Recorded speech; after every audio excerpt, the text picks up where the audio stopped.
Greetings, Macadine family. Kamil Shabazz here. Hoping all is well with you and yours. Just want to briefly talk to you in regards to a very significant subject in regards to men and how it is we can take our lives to the next level. The title of this brief subject is How to Become Self-Made. How you can become. How to become self-made.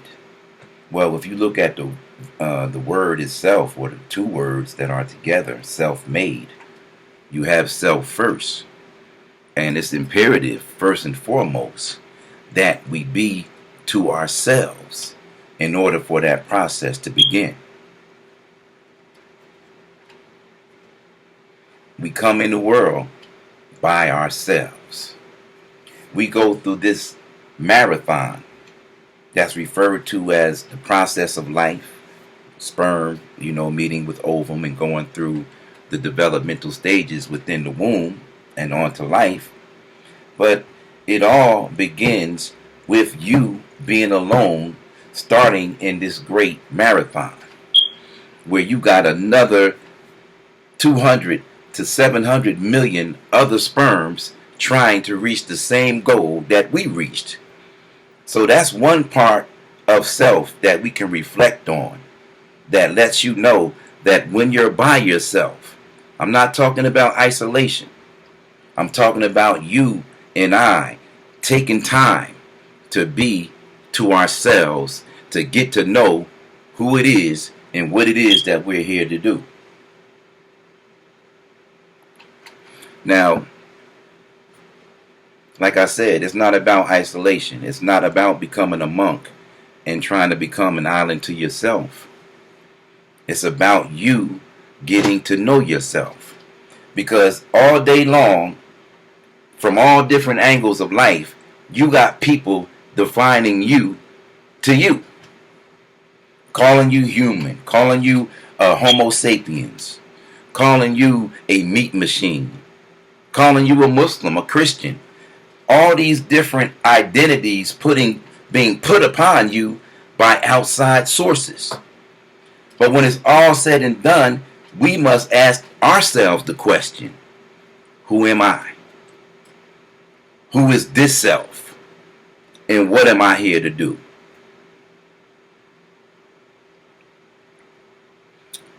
I was talking to my good friend the other day. Shout out to you, Brother Don J. This brother is an aspiring fitness guru who's up and coming. Brother's in great shape. He's in his 40s like myself. And he's been urging me to come and work out with him, to be, come into his program. And he mainly, matter of fact, I haven't seen him train any men as of yet, but he has a bunch of women, and he's been asking me for the longest, brother, come on, let me, what I'm saying?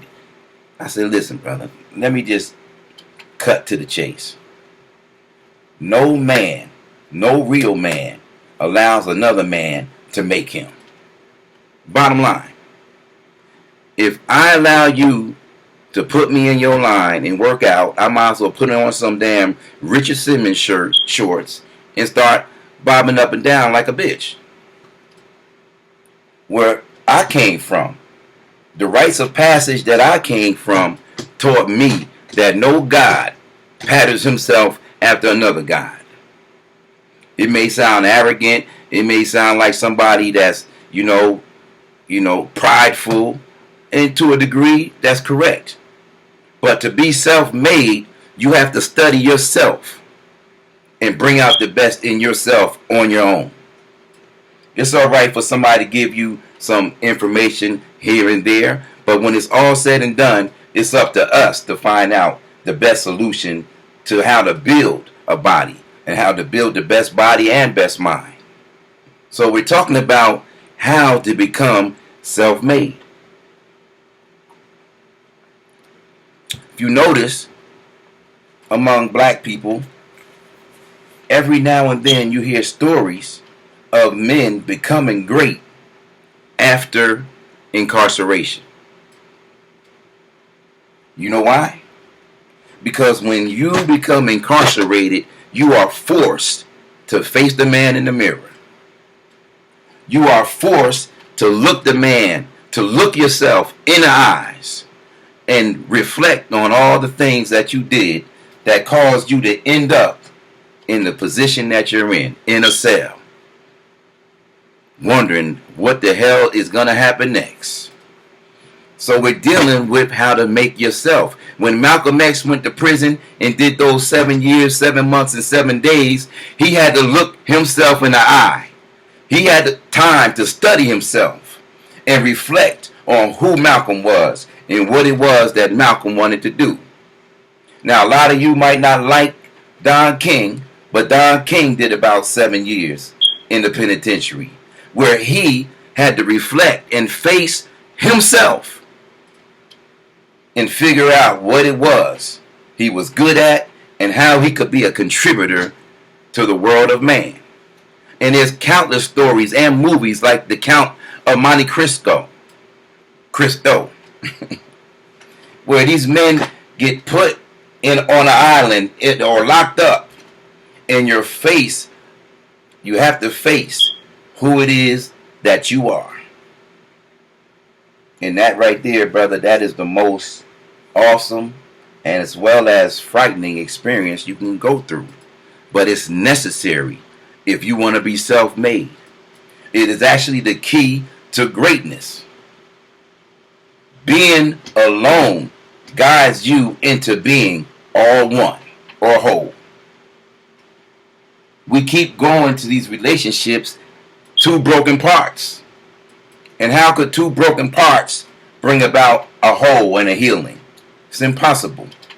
That's like saying cancer and AIDS together is going to cure both diseases. No, it's going to enhance both diseases as two broken people coming together without the knowledge and love of self first. So we're talking about how to be self-made. We're here to be self-made. We are actually self-created. When I was talking about us in the womb, fighting this marathon with all these other competitors trying to reach the same goal, that was part of you being self-made. So if you take that attitude and that spirit and apply it to your physical life here, you too and I too can be great and win all the marathons before us, or all the marathons that we're involved in.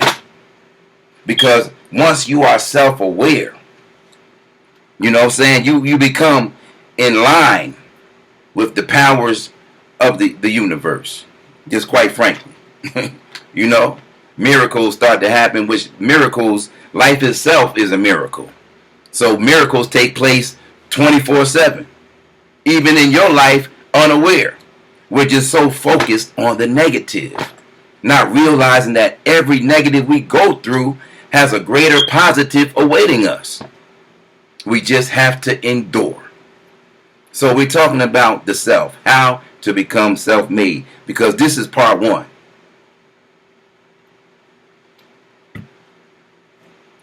There's a part of us that we refer to in the Macadine as the superconscious mind, that higher mind. Some refer to it as the subconscious mind. But nevertheless, this mind wants to work with us. This mind wants to work for us. But since we don't engage with it, unfortunately, this mind actually conspires against us for the purpose of us going to jail or being put in some position where we can have one-on-one time with the self. The self is going to get your time one way or another.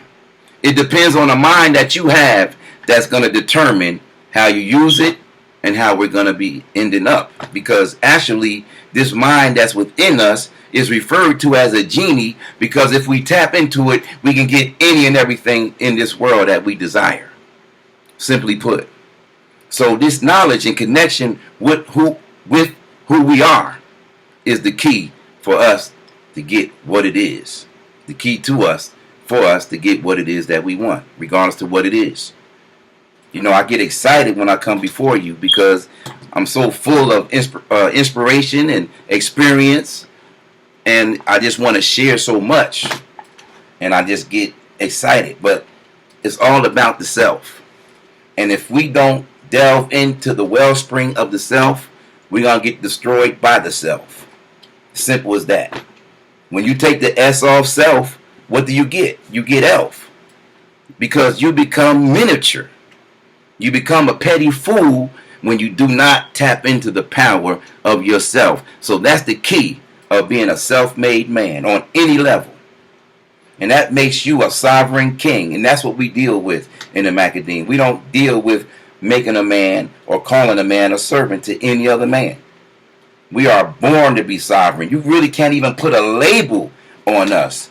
So when they say man, actually, they're just saying mind, because we are infinite mind. What's wrong is we don't apply our minds. So how do you become self-made? Delve into the self. Study yourself.